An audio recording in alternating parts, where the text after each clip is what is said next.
Students, आप सभी का स्वागत है डिवाइन पब्लिक स्कूल की तरफ से। स्टूडेंट्स, आज हम लोग क्लास 9th विषय हिंदी और बुक का नाम क्षितिज गद्य खंड से पार्ट 1 प्रथम पार्ट दो बैलों की कथा पढ़ेंगे, जिसके लेखक हैं महान कथाकार उपन्यासकार मुंशी प्रेमचंद। स्टूडेंट्स, जैसा कि मैंने पहले बताया था कि क्लास 9th के लिए दो बुक प्रेस्क्राइब्स हैं, एक क्षितिज और एक कृतिका, और एक बुक और है हिंदी व्याकरण, जिसमें पहले आपने अलंकार पढ़ा है। ये बुक, जिस बुक से हम लोग इस कहानी को पढ़ रहे हैं, इस बुक को मैं दिखा देता हूँ। ये बुक है हिंदी का क्षितिज 1 के नाम से होगा, 2 रहेगा तो क्लास 10th के लिए है, लेकिन ये क्लास 9th के लिए है, जिसमें आपको 2 खंड पढ़ने को मिलेगा। इसमें एक गद्य खंड और एक काव्य खंड। गद्य खंड जो कहानियों और निबंधों का संग्रह होगा, काव्य खंड जिसमें कविताओं का संग्रह मिलेगा। तो शुरुआत करते हैं। सबसे पहले क्षितिज गद्य खंड के पार्ट 1 का। पार्ट का नाम है दो बैलों की कथा, और इस पार्ट को पढ़ने से पहले सबसे पहले हम लोग इसके लेखक यानी कि जो महान कथाकार और निबंधकार और उपन्यासकार मुंशी प्रेमचंद जी हैं, उनके बारे में जानेंगे। तो इनका जीवन परिचय हम लोग जानते हैं। इनका जीवन परिचय इस प्रकार है। हिंदी के सर्वश्रेष्ठ कहानीकार प्रेमचंद का जन्म वाराणसी के निकट लमही नामक गांव में 31 जुलाई सन 1880 ईस्वी में हुआ था। उनकी आरंभिक शिक्षा गांव में ही हुई थी। बचपन में ही पिता का देहांत होने के कारण घर की सारी जिम्मेदारी उनके कंधों पर आ पड़ी। 10वीं पास करते ही वे प्राइमरी स्कूल में शिक्षक की नौकरी करने लगे। नौकरी करने के साथ साथ उन्होंने स्नातक की उपाधि प्राप्त की और शिक्षा विभाग में वे सब इंस्पेक्टर की नौकरी करने लगे। उनके बचपन का नाम धनपत राय था, और आरंभ में जब वे उर्दू में कविताएं लिखते थे तो उनका नाम नवाब राय हो गया, और बाद में प्रेमचंद के नाम से वे कहानियां हिंदी में लिखने लगे। उन्होंने अपना छापखाना यानी कि जो प्रिंटिंग मशीन है स्थापित करके हंस नामक पत्रिका का संपादन किया। उन्हें स्वतंत्र लेखन ही रुचिकर था, और 8 अक्टूबर सन 1936 को उनका देहांत हो गया।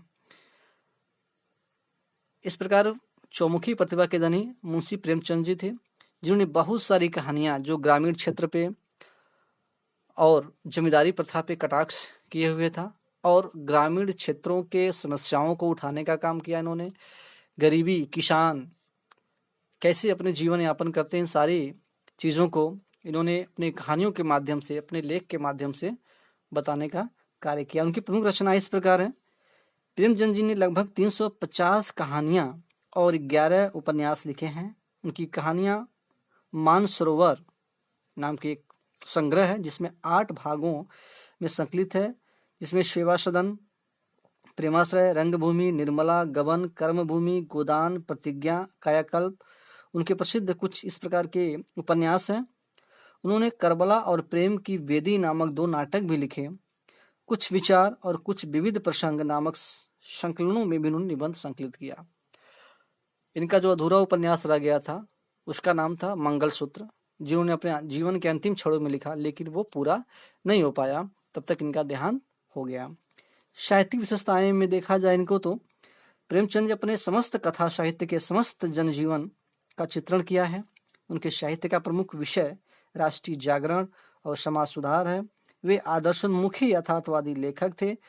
उन्होंने समाज के सभी वर्गों में अपनी रचनाओं में स्थान दिया। उन्होंने समाज में व्याप्त आर्थिक विषमता और कुरीतियों का बहुत ही सूक्ष्म व मार्मिक चित्रण किया था। ये हमेशा से ही जो सामाजिक बुराइयां हैं, जो बाय आडंबर है, उसको मिटाने का काम किया अपने लेखों के माध्यम से। तो सबसे पहले हम लोग चलते हैं कहानी की तरफ, और कहानी का इनका जो है पार्ट का, ये पार्ट है दो बैलों की कथा। और इसमें जो इन्होंने कहानी लिखा क्यों, क्या इसका शिक्षा मिलती है, क्या इसका सार है, क्या है इसका सारांश? सबसे पहले हम जानते हैं कि स्पार्ट का जो दो बैलों की कथा है, इसमें इन्होंने किन किन बातों पे ज़्यादा ध्यान दिया। क्या है इस कहानी के बारे में हम लोग पढ़ेंगे। दो बैलों की कथा मुंशी प्रेमचंद की एक महत्वपूर्ण कहानी है। इसमें उन्होंने कृषक समाज एवं पशुओं के भावात्मक संबंधों का वर्णन किया है।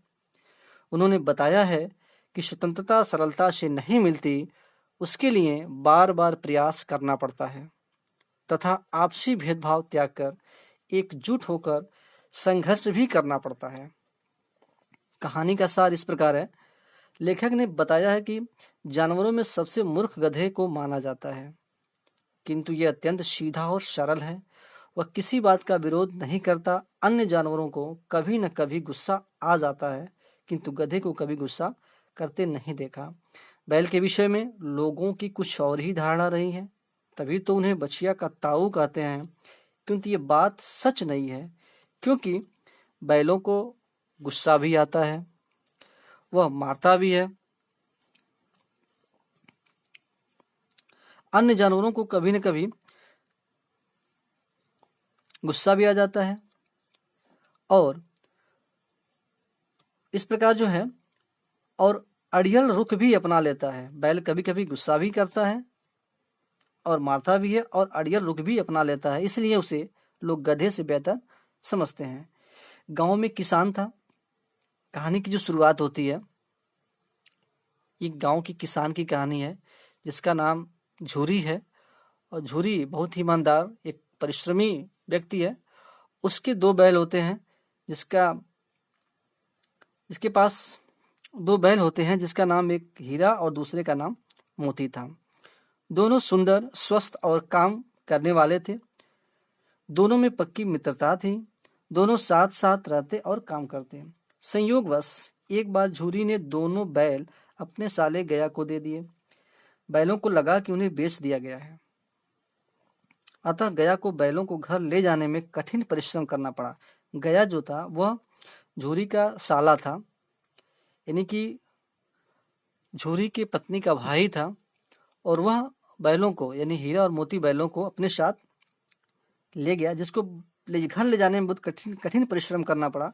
शाम को जब वे गया के घर पहुंचे तो उन्हें घास को मुंह तक नहीं लगाया और दोनों मुख शांत से भाषा में सलाह कर रात को रस्सियां तोड़कर झूरी के घर की तरफ चल पड़ते हैं।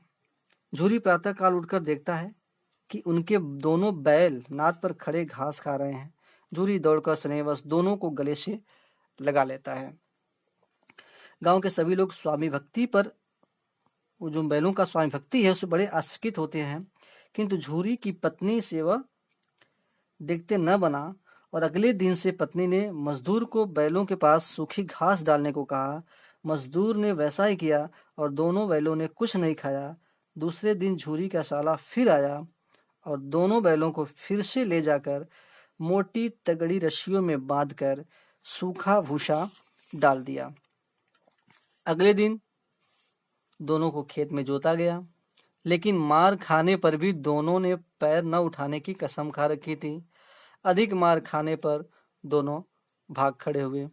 गया दूसरों की सहायता से उसको पकड़ा और घर ले जाकर फिर मोटी रस्सियों में बांधकर सूखा घास डाल दिया। इस प्रकार दोनों बैल दिन भर परिश्रम करते और मार खाते और संध्या के समय सूखा भूसा खाते। एक दिन गया की लड़की ने दोनों बैलों को खोल दिया और फिर शोर मचा दिया कि बैल भाग गए। गया हड़बड़ाकर बाहर भागा और गांव वालों की सहायता के लिए चिल्लाया, लेकिन बैल भाग चुके थे। दोनों बैल भागते भागते अपनी राह भी भूल चुके थे। अब वे भूख से बेहाल थे, लेकिन पास ही में मटर का खेत देखकर उसमें चरने लगे और फिर खेलने लगे। अंतोगत्वा वे खेत के मालिक के द्वारा पकड़ लिए जाते हैं और पकड़ लिए जाने के बाद उनको काजी हाउस में बंद कर दिया जाता है। काजी हाउस इस प्रकार का घर होता है जिसमें ऐसे जानवर जिसका कोई मालिक नहीं होता है और वो फसलों को नुकसान करते हैं, ऐसे जानवरों को एक जगह इकट्ठा करके उनको एक घर में रखा जाता है, जिसको काजी हौस कहा जाता है। और काजी हौस में अच्छा व्यवहार नहीं किया जाता है उन लोगों के साथ, और उन्हें रात भर किसी प्रकार का भोजन नहीं दिया गया। वे भूख के मारे मरे जा रहे थे। मोती के मन में विद्रोह भड़क उठी और उसने सामने कच्ची दीवार को तोड़ना प्रारंभ कर दिया। इतने में चौकीदार आकर उस पर कई डंडे रशीद दिया। चौकीदार के जाने के बाद मोती ने फिर दीवार गिरानी आरंभ कर दी। इस प्रकार काफी संघर्ष के बाद आधी दीवार गिर गई और काफी जानवर भाग निकले, लेकिन रस्सी मजबूत होने के कारण वे दोनों बैल वहां से नहीं भाग पाए। एक सप्ताह तक वे दोनों काजी हौस में भूखे प्यासे मरते रहे। वे बहुत ही कमजोर हो गए थे। दोनों बैलों का एक दड़ियल के हाथों नीलाम कर दिया गया। काजी हौस में जब ऐसे जानवर जिनको लंबी तक रखना संभव नहीं था, उनको किसी न किसी के हाथों उनको बेच दिया जाता था। तो इस प्रकार उनको भी एक दड़ियल, जो उसका व्यापारी था बैलों का, उसके हाथों उसको बेच दिया गया। दड़ियल उन्हें लिए जा रहा था कि दोनों को परिचित राह मिल गई और वे उससे छूटकर सीधे झूरी के घर जा पहुंचे। झूरी धूप सेक रहा था और बैलों को आता देखकर उसने उन्हें गले से लगा लिया। झूरी और दड़ियल में झगड़ा हो गया, किंतु बैलों को फिर वही स्नेह मिला। झूरी ने उनकी पीठ सहलाई और मालकिन ने उनका माथा चूम लिया। दोनों बैलों को अच्छा चारा दिया गया और अब वे दोनों बैल बहुत ही सुखद अनुभव कर रहे थे। ये कहानी यहीं पे समाप्त हो जाती है और ये कहानी से एक शिक्षा मिलती है कि चाहे व्यक्ति हो चाहे जानवर हो, कैसे उनके अंदर आपसी प्रेम होता है और कैसे अपने कष्ट को उठा करके वे सफलता को प्राप्त करते हैं, समस्याओं को सहते हुए आगे बढ़ते हैं। ये पूरे इस पाठ का सारांश था और इसमें कुछ क्वेश्चंस भी हैं, जैसे कि कुछ कठिन वर्ड भी हैं, जैसे निरापद है, सुरक्षित है, सहिष्णुता है। इसमें बहुत सारे प्रश्न हैं। इन प्रश्नों को आपको कंठस्थ करनी है, याद करनी है। जैसे दिया है, काजी हाउस में कैद पशुओं की हाजिरी क्यों ली जाती होगी? तो इसका आंसर भी था, काजी हाउस में कैद पशुओं की हाजिरी इसलिए ली जाती थी क्योंकि वहाँ की दीवारें कच्ची थी और अलग अलग तरह के पशुओं को उसमें बंद कर रखा था। वहाँ यह भय बना रहता था कि कहीं कोई पशु दीवार को गिराकर न जाए या फिर कोई पशु मर न जाए। ये इसलिए वहाँ पे काजी हाउस में चौकीदार के द्वारा प्रतिदिन हाजिरी ली जाती थी। दूसरा था, छोटी बच्ची को बैलों के प्रति प्रेम क्यों उमड़ आया? ये सब एनसीईआरटी क्वेश्चन है, जो एनसीईआरटी जो मानक बुक है और उसके क्वेश्चंस हैं। इसमें उत्तर ये कहा जा सकता है कि छोटी बच्ची गया के भाई भैरव की लड़की थी। उसकी माँ मर चुकी थी और सौतेली माँ उसे बहुत मारती थी। वह बैलों की बुरी दशा को देखती थी और उनके प्रति आत्मीयता का भाव उत्पन्न हो जाता था। इसलिए वो जो है बैलों के प्रति, बैलों की समस्याओं को देख करके उसको अपनी समस्या याद आती थी और इस प्रकार उसको बैलों से काफी सुदृढ़ हो गया था, प्रेम उमड़ आया था। अब तीसरा प्रश्न है कि कहानी में बैलों के माध्यम से कौन कौन से नीति विषयक मूल्य उभर कर आए हैं? तो निम्नलिखित इस कहानी से कई नीतिगत विषय उभर कर आए हैं। इसमें पहला है, किसी भी प्राणी को उसके सीधेपन और सहिष्णुता के कारण बेवकूफ नहीं समझनी चाहिए। अगर कोई व्यक्ति बहुत सीधा साधा है, सहिष्णु है, तो उसको बेवकूफ नहीं समझना चाहिए, उसको गधा नहीं समझना चाहिए। दूसरा है, नारी का समाज में विशेष स्थान है, इसीलिए पशु भी उन पर प्रहार करना उचित नहीं समझते हैं। और तीसरा है, प्रत्येक प्राणी को अपने धर्म पर अडिग रहना चाहिए, चाहे वो पशु हो चाहे वो व्यक्ति हो, उसको अपने धर्म पे अडिग रहना चाहिए, धर्म के रास्ते पे चलना चाहिए। उसके बाद एकजुट होकर, अगर हम एकजुट हों तो ये कहानी में बहुत महत्वपूर्ण पार्ट है कि अगर हम एकजुट हैं तो बड़ी से बड़ी समस्याओं का समाधान हम बहुत आसानी से कर सकते हैं। उसके बाद बात है, परास्त हुए शत्रु पर भी दया भाव रखनी चाहिए। अगर कोई शत्रु आपसे परास्त हो गया तो उस पे भी दया भाव दिखानी चाहिए। और विपत्ति के समय ही सच्चे मित्र की पहचान होती है और अगर आप भलाई करते हैं तो उसका परिणाम भी सुखद ही होता है। और समर्पण भाव प्रत्येक प्राणी को महान बनाता है। तो ये कुछ क्वेश्चंस थे जो एनसीईआरटी का क्वेश्चन था। काफ़ी महत्वपूर्ण क्वेश्चन थे। ये पूरे पाठ को पढ़ेंगे, पढ़ने के बाद पूरे भाव को एक मनन करेंगे, फिर जितने भी एनसीईआरटी क्वेश्चन हैं सारे क्वेश्चंस को आप याद कर लेंगे। आपको क्लास में फिर भी इसको सारे क्वेश्चंस का आंसर को लिखवाए जाएंगे, याद करवाए जाएंगे।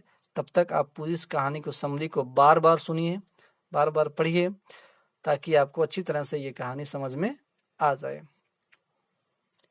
इस प्रकार आज का पहला पार्ट, दो बैलों की कथा, जो मुंशी प्रेमचंद द्वारा लिखा गया था, ये कहानी समाप्त हुआ। और इसके बाद हम लोग नेक्स्ट वीडियोस में क्षितिज से ही काव्य पाठ, जो काव्य खंड है, उसके काव्य पाठ को पढ़ेंगे। तो आपसे उम्मीद है कि आप जितने भी चैप्टर्स को पढ़ाए गए हैं, जो क्वेश्चन आंसर दिए गए हैं, सारे क्वेश्चन आंसर को एक बार कंठस्थ करके लिखेंगे भी, और उसको याद भी करेंगे, फिर उसको कंठस्थ करेंगे, याद करेंगे, और लिखने की प्रैक्टिस जरूर करेंगे। धन्यवाद।